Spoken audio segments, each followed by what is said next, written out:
Bitcoin has because of the halving. They're making it harder while the dollar is technically getting softer. But more and more people are, and I think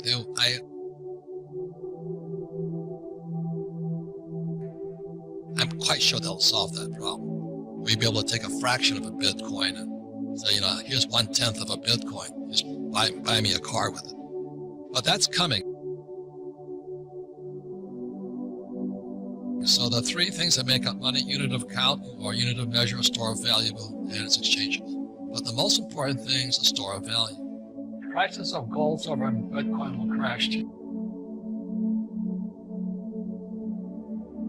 The reason is when markets crash, whether it's stocks, real estate, we call it bonds, people need cash.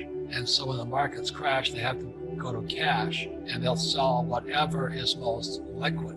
That's the key word. So what gold, silver, and Bitcoin are is liquid, so they'll sell that off too. Now that's bad news if you're holding it long, but it's good news if you're buying more of it. So every crash, it'll come down. And if you're long, if you actually are confident that the government's going to keep screwing up, the government's going to keep printing more and more money, which they will, but the pensions will grow. Just keep, every time it drops, buy more gold, silver, and Bitcoin. And for most people, gold and Bitcoin will crash when the world finds a COVID vaccine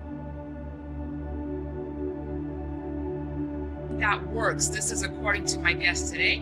He is Robert Kiyosaki, the best-selling author of Rich Dad, Poor Dad, and he joins me now on my brand new show here at Stansberry Research. Robert, I am so happy to see you.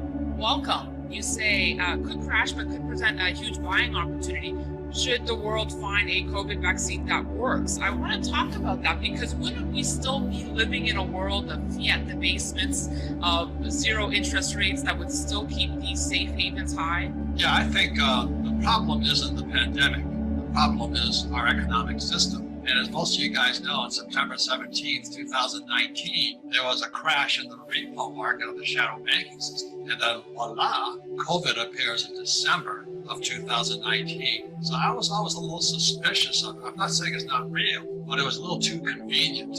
Something's fishy, and that was kind of my suspicious mindset. So let's go back to that point. So you were saying that should we find a vaccine, that gold and Bitcoin would get hit hard? Well, I don't know about get hard, but happy days are here again, because I hate to say this, but gold, silver, and Bitcoin are investments of disaster. If everything was perfect, you don't need gold, silver, and Bitcoin. So I've been collecting silver since I was in 1964, when I found out that silver tinge upon my little dimes and nickels and dimes and quarters. And I started buying gold in 1972. My first coin was in 1972 was in Hong Kong. I bought a Kruger in. And the reason is I understood what happened when Nixon took the dollar off the gold standard. And as you know, most of the pessimist gold guys like me just know you just can't keep printing money. And so this COVID thing is a little suspicious. Last night on Tucker Carlson, a female virologist came on and she had to escape from Wuhan. She says it's manufactured. My doctor says the same thing. So there's things about it that don't make sense. I'm not a doctor of virologist, but the people I know say there's something fishy about it. What a lot of people are perhaps perplexed or confused by is they see, U.S. equities, no sign of stopping them, especially the tech stocks. But then we look at the U.S. economy, and there's such a disconnect there. So it's what's the reality and what's the illusion? Well, that old saying is don't fight the Fed, and there is some truth that if you had followed that advice in '71, you did okay, because the Fed always bailed you out. But that's what I was talking about September 17, 2019, that fire in the repo market. They couldn't, and the Fed jumped in and the Treasury jumped in to save the repo market. That's socialism. That's communism. That's central controlled government. So now the economy is controlled by the Fed and the U.S. Treasury. Free market is gone. It's a Fed-fueled party, basically. Correct. And what happened is separated the price of a stock from the fundamentals of the stock. And so, as you know, many of the CEOs were just borrowing money off their corporations. Like, let's say, Ford, and making them it went from AAA to BBB, junk bond status. AT&T and those companies. So the CEOs were complicit in borrowing from their corporate treasury, repurchasing their stocks, which sent the price of the stock up. And then the CEOs parachuted out They're capital gains taxes, not ordinary income taxes. So this whole thing has been one, as Marines would say, a gaggle of F. It's just really a mess. Case for Bitcoin, and what would have to happen for you to change your mind and sell your Bitcoin? Firstly, and obviously, price action. And that's not, Raoul gets scared as the meme, don't scare Raoul.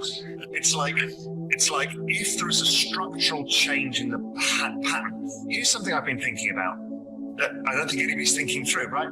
Come all in, institutional investors, right? We want you in. Okay, but then we've got a problem, is we're going to have to start dealing with month-end rebalances, quarter-end rebalances, where they become massive sellers. If Bitcoin goes up 100% in a month, which we've seen many times in the past, they end up selling 50% of their Bitcoin. Okay, that's suddenly a massive supply change to the market. So maybe the structure of the market changes in a way that doesn't have the risk reward that we're all expecting, because we're all a bit backward looking. I look at my price projections from a number of different angles, but maybe the structure of bringing institutions in changes entirely, in which case the volatility gets massively dampened, the price spikes get dampened, and in which case you don't really outperform, let's say, emerging markets.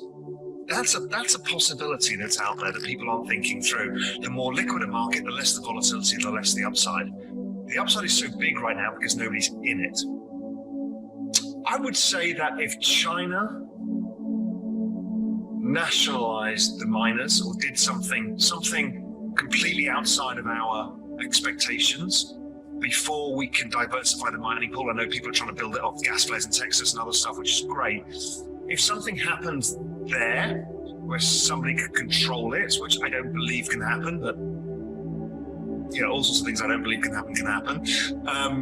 So there's something there would make me concerned. If I thought about what freaked me out in 2017 and why I got out early, was people started forking the thing. And we didn't know whether forks were going to work or not. Were they going to take half the liquidity and ruin the whole thing? I didn't know. So I'm out. So something of that kind of nature would make me think. I don't know what that is, but there's a lot of smart people developing a lot of things, and who knows what comes along. Obviously, regulation. Should the regulators completely change course? All I see is positive regulation. But if the IMF stood up and said, we've agreed to move to the central bank digital currencies, and as part of that, every member of this basket has banned all cryptocurrencies. And they come with prison sentences or whatever. Yeah, clearly, I'm going to change my mind. Well, I don't know. Will I change my mind? Not change my mind. It kind of makes a better case for Bitcoin. It's difficult. It's difficult, and that makes me nervous when I can't find anything obvious. But my guess is, with a strong, powerful force like this, whatever will stop it is not obvious, which is why I thought maybe just the flows from institutions where, like the hedge fund game when I started was 15% volatility and now it's 6% volatility, and maybe it changes. And then it becomes a different game. If that's the game, then the game is build applications on top as fast as you can. Once the volatility dies down, you can do anything with it because it becomes less of a speculative asset and it becomes an exchangeable asset. It becomes money, basically, more moneyness. I don't consider Bitcoin, gold, and silver investments. I consider them insurance policies against the idiots running the Fed, the Treasury, and Wall Street. They're a bunch of criminals as far as I'm concerned, because they're printing trillions and trillions of dollars at the same time causing billions of people to go unemployed. Are you nuts? Are you nuts? I mean, this is like heaven. But I know for people sitting at home, they're going, oh, I've lost my job, I can't pay my mortgage. And I understand, you can't pay the car payments and all this.